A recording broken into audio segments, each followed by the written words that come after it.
sou o professor Edilson. Estamos juntos em mais uma aula de História. Hoje vamos falar de um fato histórico que muito marcou e tem seus reflexos até hoje. Vamos falar de Getúlio Vargas. Para começar o assunto, precisamos saber o conceito de populismo. Populismo é um instrumento utilizado para aproximar a população do líder, criando leis favoráveis que atendam aos interesses dos trabalhadores e dos grandes centros urbanos. Em linhas gerais, o populismo é a manipulação do proletariado por um líder carismático. A propaganda exalta a figura carismática do líder. A era Vargas perdurou de 1930 a 1945 e em 1951 Getúlio Vargas volta à presidência, onde governa até 1954, quando então comete o suicídio.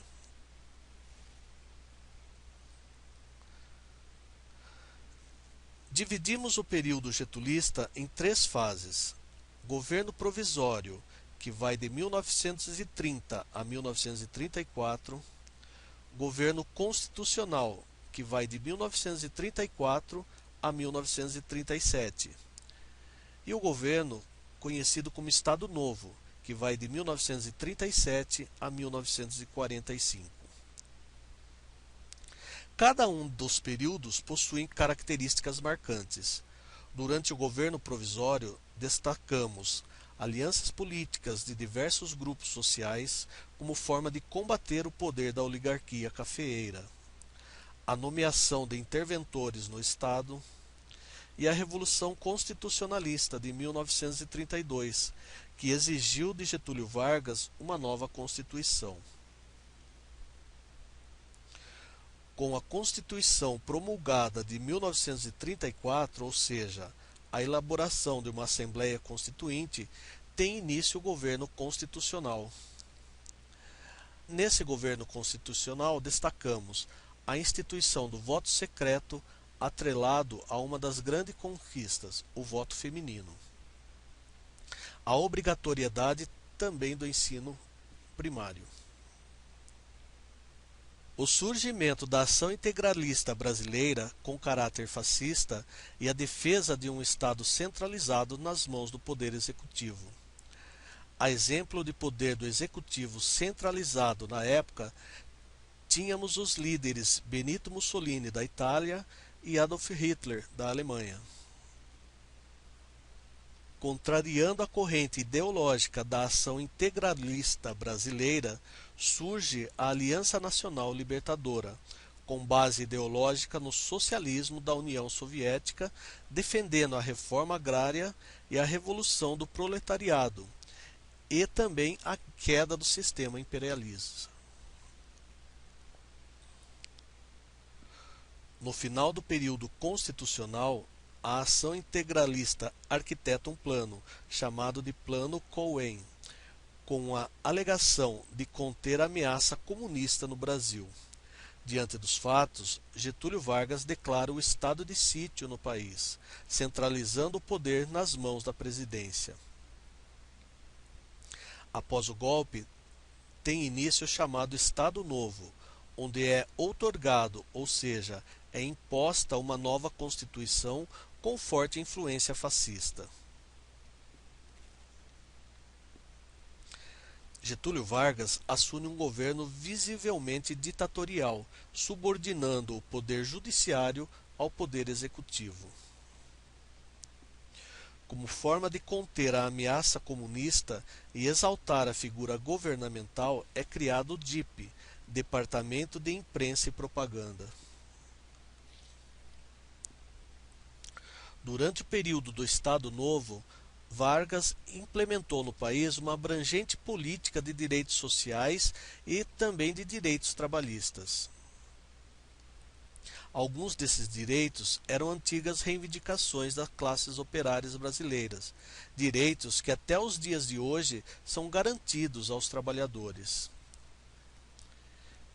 Entre os direitos trabalhistas conquistados, destacamos a criação do salário mínimo e da carteira de trabalho, a jornada diária de 8 horas, o direito de férias anuais remuneradas, o descanso semanal e o direito à previdência social futuramente, a regulamentação do trabalho do menor e da mulher, a estabilidade do emprego, substituído mais tarde pela obrigatoriedade do fundo de garantia por tempo de serviço. Getúlio Vargas se afasta da política nacional em 1945, só retornando em 1951. Porém, em 1954, Getúlio se suicidou com um tiro no peito na madrugada de 24 de agosto, após ter sido informado de que os altos comandos militares exigiam o seu licenciamento do cargo de presidente da República. Segundo os militares, era a solução da crise política em que seu governo se viu envolvido nos últimos anos e que fora agravada com o atentado, no dia 5 de agosto, contra o jornalista Carlos Lacerda, com a participação de membros de sua guarda pessoal. Percebeu como o período getulista foi importante para dar novos rumos da história no Brasil? Vamos resolver alguns exercícios?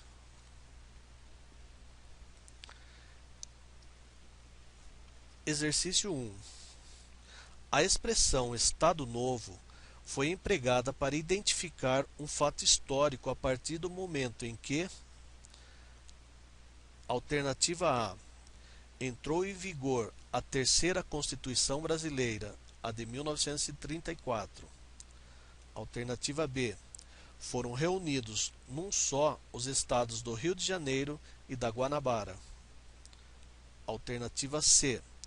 Getúlio Vargas outorgou ao país a Carta de 1937, que lhe conferia plenos poderes. Alternativa D. Assumiu a presidência da República Jânio Quadros. Alternativa E. Assumiu a presidência da República João Goulart. Resposta correta, alternativa C. A Constituição de 1937 foi imposta por Getúlio Vargas. Essa Constituição tinha características totalmente fascistas. Exercício 2.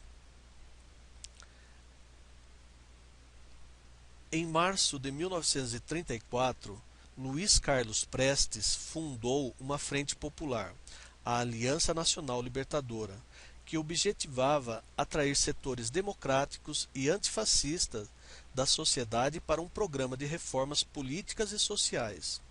O governo Vargas perseguiu Prestes devido a: Alternativa A emergência de regimes autoritários na Europa, influenciando a organização partidária no Brasil. Alternativa B. Cooptação dos sindicatos pelo Estado, com suas sedes tornando-se locais da propaganda oficial. Alternativa C.